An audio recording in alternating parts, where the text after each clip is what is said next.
안녕하세요. 최승윤 작가입니다. 오늘은 벌써 23년의 마지막 날인데요. 약간 마지막 날의 특집 같은 내용으로 추상화가는 무엇을 공부해야 하는가에 대해서 이야기를 해보도록 하겠습니다. 물론 다양한 생각을 가진 사람들이 있기 때문에 그냥 제 경우에 저는 이런 식으로 설정을 하고 공부를 했다라는 것을 알려드리도록 하겠습니다. 그래서 다시 한번 말씀드리지만 뭐 이렇게 해야지 좋은 추상화가다 이런 게 아니라 제가 생각했을 때는 제 작품을 하기 위해서는 이런 식으로 공부를 해야 했다라는 겁니다. 그리고 또 이 얘기와 연결되는 거를 한 가지 말씀드리자면은 요즘에 AI가 이렇게 미술 분야 이런 것들을 점령할 것이다 이런 이야기들을 많이 하잖아요.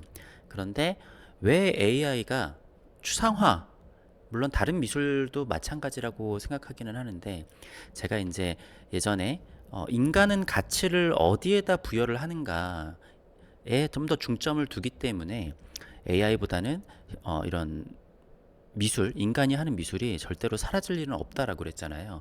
그거와 또 별개로 그냥 기술적으로도 제가 얘기하는 거를 이해를 하시면은 AI가 추상화를 대체할 수도 없겠구나라는 거를 아실 수 있을 겁니다.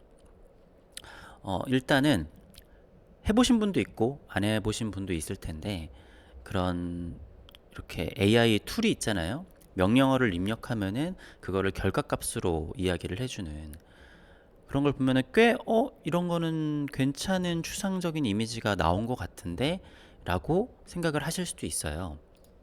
그리고 실제로 추상화라는 게 어떤 경우에는 미술을 전공하지 않은 사람이 그린 그림인데 이거는 어떤 유명한 추상화가랑 차이가 있나?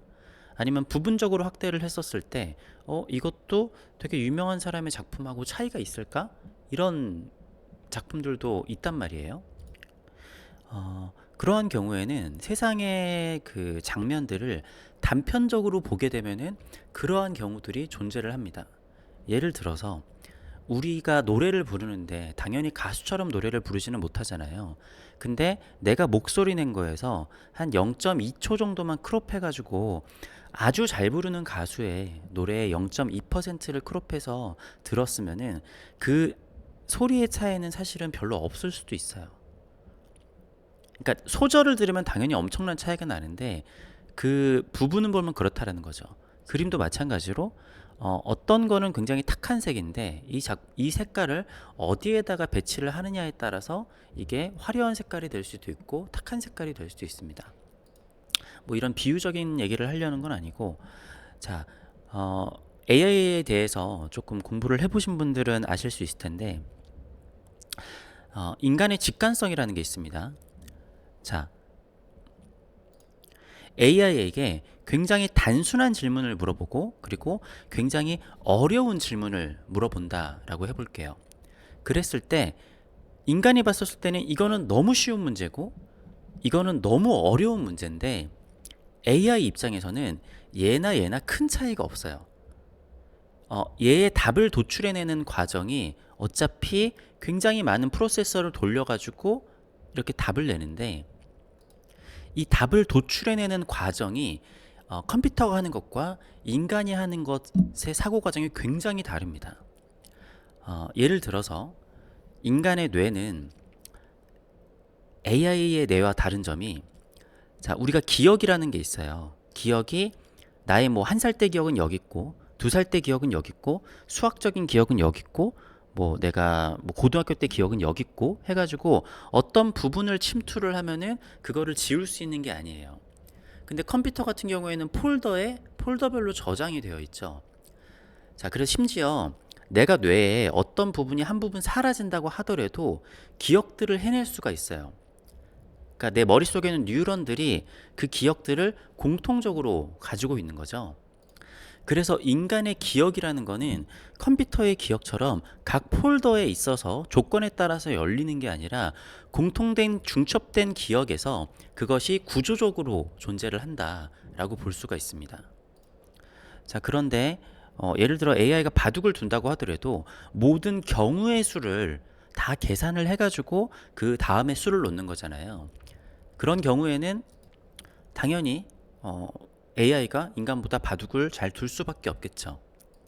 엄청나게 복잡한 계산을 하는 경우에 인간은 그거를 푸는데 오래 걸리지만 컴퓨터는 그거를 컴퓨터적인 사고로 풀기 때문에 그게 어렵지는 않습니다. 프로세서가 빨라지기만 한다고 하면은. 근데 예를 들어 저의 5년 전 사진과 지금의 제 사진을 갖다 놓고 인간에게 이 사람과 이 사람이 같은 사람입니까? 라고 물어봤었을 때 인간은 너무나 쉽게 당연히 같은 사람이죠. 거의 생각할 필요도 없고 뭔가 힘들지도 않아요, 생각하는데. 근데 AI는 그거를 파악하는 데 있어서 엄청나게 많은 것들을 이렇게 뭐라고 해야 되지? 아무튼 프로세서를 거쳐가지고 그 답을 내놓습니다. 그러니까 우리가 몇 날 며칠이 걸릴 정도의 계산을 하는 것과 5년 전의 최승윤 사진과 지금의 내 사진을 이렇게 결론을 도출해내는 게 큰 차이가 없다라는 거예요. 자, 이거는 뭐냐면은 이렇게 줄로서 선으로 생각하는 것과 입체적으로 생각하는 게 좀 다르다라는 거죠. 물론 이 선으로 계산을 하는 것 자체가 엄청나게 깊하게 들어가면은 내가 입체적으로 하는 생각보다 깊게 들어갈 수가 있겠지만 뭐 예를 들어서 또 우리가 재활용을 할 때 막 이렇게 막 개발도상국 같은 데 가면은 재활용 쓰레기들이 막 쌓여 있고 그거를 사람들이 다 정리를 하잖아요. 어떻게 보면 가치가 굉장히 낮은 일인데 그 가치가 낮은 일을 로봇이나 AI가 대신할 수가 없어요. 그러니까 로봇이나 AI는 대량으로 하거나 아니면 굉장히 반복적인 일을 해야 되는데 이 쓰레기 분리수거를 하는 일은 아주 쫙 사실은 좀 값어치 없는 것 같은 세세한 이런 뭐라고 해야 되죠? 좀 변수들이 많이 있는 거예요. 안에 담배꽁초가 들어있기도 하고 뭔가가 이렇게 껌 같은 게 붙어 있기도 하고 그래서 인간은 그거를 그냥 직관적으로 이렇게 빼내고 그냥 씻어내고 하면 되는데 AI가 그거를 학습하고 하기 위해서는 뭐 나중에 가능할 수도 있겠지만 엄청나게 복잡한 과정을 거쳐야 한다라는 거죠. 그러니까 그 공정을 인간이 단순화시킨 다음에 그렇게 들어가야 되는 거예요. 그리고 생각을 하는 과정 자체도 그런 식으로 생각이 되는 수밖에 없습니다. 그러니까 제가 얘기하는 개념을 설명하기 위해서 AI 얘기를 많이 했는데 이게 좀 사실은 복잡한 얘기라서 그래요. 아마 제가 이거를 끝까지 얘기를 한다고 하더라도 대다수의 분들은 제가 하는 얘기가 무슨 얘기인지도 못 알아들을 가능성도 사실은 있습니다. 좀 어려운 얘기이기 때문에 이번에는 이런 식으로 비유를 해서 얘기를 한번 해볼게요. 자, 우리나라에 정치가 있습니다. 정치가 있는데 외국 사람들이 봤었을 때는 저런 대통령이 됐고 저런 대통령이 됐고 저런 대통령이 됐구나 라고 아주 단편적으로 생각을 할 수 있어요. 근데 우리나라 사람들은 저 사람이 대통령이 되고 그 다음에 이 사람이 대통령이 되기 위해서 얼마나 많은 싸움이 있었고 얼마나 많은 사람들의 이런 뭐 지지와 철회와 이런 게 있었는지를 다 알고 있잖아요. 그런데 딴 사람들이 봤었을 때는 그냥 단순하단 말이에요. 그러니까 우리나라 사람들이 다른 나라의 정치나 아니면 대통령을 봤을 때도 마찬가지예요. 우리가 봤을 때는 뭐 그냥 그랬나 보다. 그러니까 미국 정도 되는 거는 우리가 관심이 많이 있지만 뭐 100년 전에 미국만 하더라도 그냥 저 사람이 순탄하게 해서 대통령이 됐나 보다. 이런 식으로 생각을 하잖아요. 자, 그러니까 표면적으로는요. AI가 만든 추상화가 괜찮은 게 보일 수도 있고 괜찮아 보일 수도 있어요. 그리고 제가 그리는 그림이랑 AI가 그린 그림이랑 결과물 자체로는 다른 게 없어 보일 수도 있습니다. 하지만 그게 이루어지기 위한 아주 입체적인 상황은 그 사고 방식 자체의 접근 방법 자체가 다르다라는 얘기가 사실은 중점이라는 거예요. 그러니까 AI가 어떤 리더가 뭔가 일을 시키는 데 있어서 사람들을 시키다가 이거는 AI를 시켜도 되겠다 이런 식으로 할 수는 있지만 AI가 리더가 될 수는 없다라는 겁니다. 자, 요 반대 개념을 생각하면 추상화가가 무엇을 공부를 해야 되는가를 알 수 있을 거예요. 제가 많이 하는 얘기 중에 하나가 뭐 유재석 씨나 아니면은 개그맨들 얘기를 많이 해요. 그러니까 개그라는 거는 분석을 할 수 있는 게 아니에요. 아마 AI가 아주 오랜 시간 동안 개그를 할 수는 없을 거예요. 개그라는 거는 감각인데 객관적으로 할 수 있는 게 아니거든요. 자, 아주 날이 서고 아주 전성기의 개그맨은요. 그냥 무대 위에 올라가서 가만히 서 있어도 사람들이 막 웃어요. 심지어 어떤 경우에는 30초 동안 가만히 있으니까 사람들이 막 빵빵 터져요.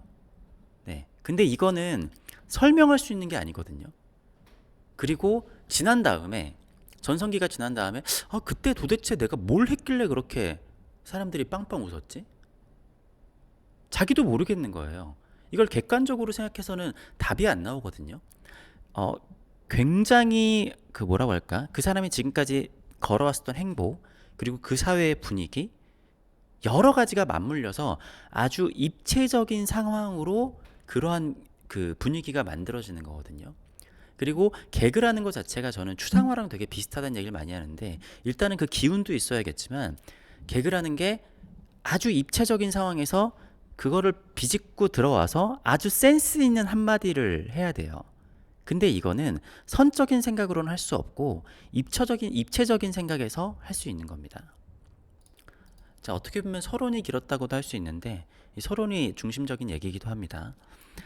자, 그러면은 추상화가는 무엇을 공부를 해야 하냐? 바로 연결성에 대해서 공부를 해야 됩니다. 자, 이게 제가 어떻게 보면 쓸데없는 거를 많이 연구를 하는 것과 이렇게 일맥상통하다라고도 볼 수 있어요. 자, 관련이 없어 보이는 것들을 연결을 하는 겁니다.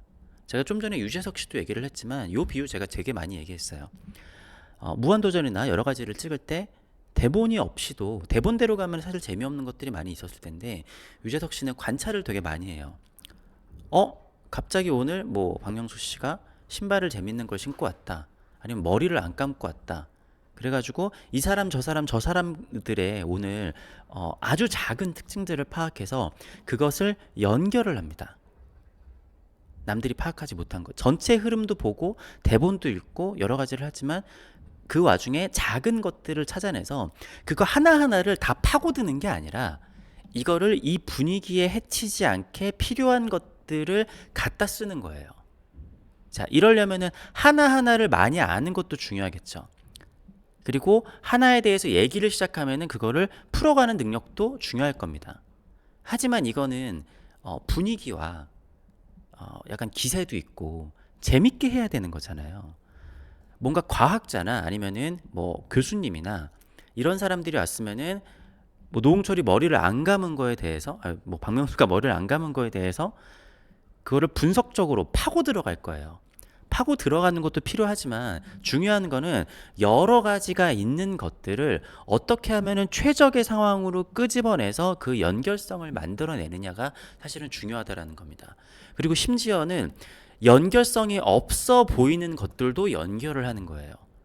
그리고 거기에서 사실은 창의성이라는 게 나오는 겁니다. 우리가 지금까지 과학을 발전시키거나 기술을 발전시키는 데는 기존에는 연관성이 없어 보이는 것들을 입체적인 사고방식으로 연결을 시키는 데서 발전들이 일어났어요. 이거를 어떻게 보면 우리는 창의성이라고 하기도 하죠. 그래서 추상화가는 내가 공부했었던 여러 가지의 것들을 어떻게 연결을 시킬 수 있을까, 그리고 한 가지와 한 가지의 연결이 아니라 10가지에서 수백 가지를 연결을 시켜서 이것의 공통점은 무엇이 있을까, 아니면은 나의 철학과 어떤 식으로 연결을 할 수 있을까라는 게 중요한 거죠. 그러니까 공부하는 방법이 내가 뭐 과학이나 아니면 의학이나 아니면 뭐 노래를 연구를 하거나 뭔가를 할 때 깊게 파고 들어가잖아요. 근데 제가 생각했을 때 추상화가가 깊게 파고 들어가는 거는 깊게 파고 들어가지만 동시에 빠져나와야 돼요. 동시에 여러 가지를 봐야 되는 거죠. 그러니까 리더와 마찬가지예요. 리더는 사람들이 하는 이 모든 일들을 다 알고 있어야 돼요. 하지만 이거를 내가 직접 깊게 파고 들어갈 수는 없죠. 일을 잘 시켜야 되고, 그리고 전체적인 흐름을 봐야 돼요. 절대로 전체적인 흐름을 단편적으로 보면 안 됩니다. 아주 입체적으로 봐야 돼요. 그래서 내가 공부한 것들이 하나와 하나가 만나고 이것과 다른 것들이 연결되고, 그래서 이것들이 다시 또 뭔가 파생되는 지식들을 만들어내고 그 지식들이 덩어리가 되어서 나중에 이게 점점점 커져서 하나의 뭐 은하가 되고 막 은하단이 되고 이런 식으로 되었었을 때 저는 그 뭔가 추상화가의 이걸 지식이라고 하긴 좀 그렇고 추상화를 그릴 수 있는 역량 자체가 되게 넓어진다라고 볼 수 있을 것 같습니다. 아까 잠깐 얘기를 했지만 뭐 아이가 그린 그림이나 이렇게 좀 일반인이 그린 그림에서 간혹 이것도 좋아 보이는데 싶은 것도 있어요. 실제로 제가 봐도 이건 잘 그렸는데 싶은 것들도 있어요. 하지만 차이점은 이 사람이 어떠한 그런 뭔가 추상화를 그리기 위한 입체적인 사고방식을 그린 경우가 있고 아닌 경우가 있는 거죠. 그 사람에게 이거를 계속 그려보라고 했었을 때 실제 추상화를 전문적으로 하는 사람과는 뭐 당연히 결과물이 굉장히 다를 수밖에 없겠죠. 물론 추상 화가도 엄청나게 많이 그린 다음에 그 중에 잘 나온 거를 골라내는 방법도 있을 수도 있긴 할 텐데요. 뭐 그럴 수도 있습니다. 제가 봤을 때 제가 접근하는 추상적인 방식과 되게 다른 사람들도 사실은 많이 있어요. 근데 이렇게 생각해 볼 수 있습니다. 이우환 선생님의 점이 그 전에 했었던 수많은 작품들이 없이 그냥 점 작품이 나왔다. 라고 하면은 사실 이런 평가를 받지 못했을 텐데 그 사람이 지금까지 살아온 작품, 살아온 인생과 작품의 인생에서 그 점이 나와 있기 때문에 그거를 입체적으로 판단해서 그거를 해석을 하는 거거든요. 단편적으로 야, 점은 나도 그리겠다. 라는 접근법은 마치 한 나라의 대통령을 뽑았는데 저 사람 그냥 나랑 별 다를 바 없는데? 라고 생각하는 거랑 내가 더 잘생겼는데? 라고 생각하는 거랑 다를 바가 없다라는 거예요. 누구나 내 인생은 입체적으로 보이고 다른 사람의 인생은 이렇게 단편적으로 보인단 말이죠. 어쨌든 추상화가는 어떠한 단편적인 내용도 입체적으로 해석을 할 줄 알아야 하고 내가 가지고 있는 지식들 그리고 내가 공부한 것들 이런 것들을 연결할 줄을 알아야 됩니다. 그리고 그게 인간이 하고 있는 원초적인 사고방식과 가장 가까워요. 근데 추상화를 그리는 사람이 AI적인 사고방식으로 작품을 접근을 한다. 뭐 그럴 수도 있겠죠. 근데 사실상 프로세서가 굉장히 빨라져가지고 그런 거지 AI가 하는 방식은 굉장히 너무 이렇게 단순한 방식이에요. 네. 효율성 자체가 뭐 예를 들어 지금까지 뭐 자율주행 기능을 위해서 전 세계에서 수백조, 수천조, 아마 수천조 원을 쏟아 부었을 거예요. 수천조 원을 쏟아 부어도 아직 내가 뭐 한 시간에 한 5만 원 주고 대리기사 부르는 대리기사만큼 아직 운전을 못 합니다. 그거는 상황을 입체적으로 파악하지 못하기 때문에 그래요. 지금까지 수천조 원을 갈아 넣어서 모든 상황에 돌발 상황의 변수를 다 넣어가지고 해가지고 지금 이렇게 뭐 그 정도나 겨우 하게 된 거지 아직 인간을 따라잡지 못한단 말이죠. 근데 인간이 운전을 배우는 데는 사실 그렇게 오래 걸리지도 않거든요. 딥러닝을 엄청나게 오래 한 AI가 있지만 인간은 애초에 뭐 좀 감각 있는 사람은 사실 1시간만 배워도 운전을 할 줄 알아요. 특히 아마 추상화를 하시는 분들은 운전을 조금 더 빨리 배울 수도 있습니다. 왜냐, 여러 가지 상황들을 입체적으로 받아들이는 걸 잘 하거든요. 그런데 뭔가 하나에 파고드는 사람들 있잖아요. 뭔가 하나를 봤을 때 하나만 바라보는 사람들. 이런 경우에는 운전도 조금 잘 못하는 경우들이 좀 있습니다. 자, 어쨌든 오늘은 추상화가는 어떤 것을 공부해야 하는가에 대해서 이야기를 했는데요. 충분한 설명이 됐을지는 모르겠습니다. 이거는 되게 어려운 문제고 저도 입체적인 내용을 단편적으로 전달하는 거는 되게 어려워요. 그리고 되게 오해가 많이 불러일으키기도 하고 뭐 그럼에도 제 채널에서 사실 추상에 대해서 굉장히 많은 이야기를 했었고 저 자신도 이거를 완벽하게 풀어냈다고 좀 속 시원하게 얘기한 것 같지는 않은데 그래도 어느 정도는 이해하는 데 도움이 되셨으면 좋겠습니다. 그리고 다시 한번 말씀드리지만 모든 추상화가 이래야지만 좋은 추상이다라는 게 아니라 저는 그렇게 생각을 한다라는 거예요. 제 철학적으로 입체적인 사고 방식과 입체적인 방법으로의 추상화 접근. 오히려 평면이기 때문에 더더욱 입체적인 사고 방식이 필요합니다. 제가 생각했었을 때. 그리고 오히려 더 추상이기 때문에 더더욱이 입체적인 사고 방식이 필요하다라고 생각을 합니다. 그렇게 생각을 하면은 전혀 상관없어 보이는 사실 이번에 제가 방송 출연을 했었을 때 복만대 감독님이 아무래도 성적인 것으로 되게 유명하신 분이잖아요. 근데 저는 성적인 것도 제 작품과 굉장히 연관성이 있다라고 생각했거든요. 사람들은 조금 거부감이 있을 수도 있겠지만 아주 연관성이 깊어요. 그리고 제가 과학적인 얘기도 옛날에 많이 했잖아요. 과학도 아주 연관성이 깊고 전혀 상관없어 보이는 것도 저는 굉장히 연관성이 있다라고 생각을 하거든요. 거기서 영감을 얻고 구조적인 아이디어를 얻은 것들도 많이 있기 때문에 중요한 거는 내가 무엇을 공부하고 하는 것들도 중요하지만 그것들을 어떻게 입체적인 내 바운더리 안으로 가지고 들어올 수 있느냐, 그것을 가장 중요하게 생각을 하고 있습니다. 감사합니다. 새해에는 더 좋은 작업을 하고, 일단 새해에는 3월에 부산에서 개인전이 있고 5월에 태국에서 개인전이 있습니다. 그거를 잘 하고 새해에는 좀 기부를 좀 더 많이 할 수 있게 그런 작가가 됐으면 좋겠습니다. 제가 2021년, 22년에는 한 1년에 한 500만 원 정도씩 기부를 했던 것 같은데 올해는 그보다 좀 많이 못했던 것 같아요. 한 절반 정도 했을래나? 좀 더 기부도 많이 하고 더 열심히 하고 하는 작가가 됐으면 좋겠습니다.